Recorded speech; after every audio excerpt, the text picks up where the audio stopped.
ಇನ್ನು ಮುಂದೆ ನಿಮ್ಮ ನೆಚ್ಚಿನ ಧಾರಾವಾಹಿಗಳ ಫುಲ್ ಎಪಿಸೋಡ್ಗಳು ಸನ್ ನೆಕ್ಸ್ಟ್ ಆಪ್ನಲ್ಲಿ ಮಾತ್ರ. ನಮಸ್ಕಾರ ಚೇರ್ಮನ್ ಸಾಹೇಬ್ರೆ. ಅಯ್ಯೋ, ಇದೇನ್ ಸರ್, ಸೆಲೆಬ್ರೇಷನ್ ಮಾಡೋ ಟೈಮಲ್ಲಿ ಮೂತಿ ಹೇಗೆ ಗಂಟು ಹಾಕೊಂಡು ಕೂತಿದ್ದೀರಾ? ಇದೇನು ಇದಕ್ಕಿದ್ದ ಹಾಗೆ ಮರ್ಯಾದೆ ಎಲ್ಲ ಬರ್ತಾ ಇದೆ. ಊರಿನ ಚೇರ್ಮನ್ರಿಗೆ ಇಷ್ಟು ಮರ್ಯಾದೆ ಕೊಡ್ಲಿಲ್ಲ ಅಂದ್ರೆ ಹೇಗೆ? Anyway, congratulations. ನನಗೆ ಜವಾಬ್ದಾರಿ, ಊರ ನಾಯಕನ ಪಟ್ಟ ಎಲ್ಲ ಇದ್ಯಾವುದೂ ಬೇಕಾಗಿಲ್ಲ.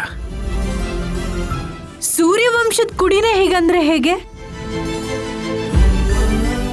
ಈ ಮರ್ಯಾದೆ ಬೇಕು ಅಂದೋರಿಗೆ ಸಿಗಲ್ಲ ಸೂರ್ಯ. ದುಡ್ಡು ಕೊಟ್ಟರು ಕೊಂಡ್ಕೊಳ್ಳೋಕ್ಕಾಗಲ್ಲ. ದೇವ್ರ ಆಶೀರ್ವಾದನ, ಜನರ ಪ್ರೀತಿನ ಬೇಡ ಅನ್ಬಾರ್ದು ಸರ್. ನಾನು ಬೇಡ ಅಂತ ಹೇಳ್ತಾ ಇಲ್ಲ, ಆದರೆ ಸದ್ಯಕ್ಕೆ ಇದು ನನಗೆ ಬೇಕಾಗಿಲ್ಲ ಅಂತ ಹೇಳ್ತಿದ್ದೀನಿ ಅಷ್ಟೇ. ನಮ್ಮ ತಾತ ಇರೋವರೆಗೂ ಅವರೇ ಊರ ನಾಯಕ.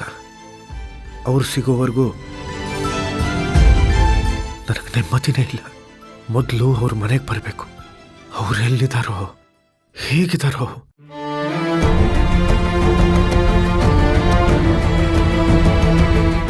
ಒಂದು ಕಡೆ ಅವ್ರ ಆರೋಗ್ಯ ಸರಿ ಇಲ್ಲ, ಅಂಥದ್ರಲ್ಲಿ ಅವರನ್ನು ಅಪಹರಿಸ್ಕೊಂಡು ಹೋಗಿದ್ದಾರೆ. ಅವರನ್ನ ಹೇಗಾದರೂ ಮಾಡಿ ಹುಡ್ಕೊಂಡು ಮನೆಗೆ ಕರ್ಕೊಂಡು ಬರೋವರೆಗೂ ನನಗೆ ಸಮಾಧಾನನೇ ಇಲ್ಲ.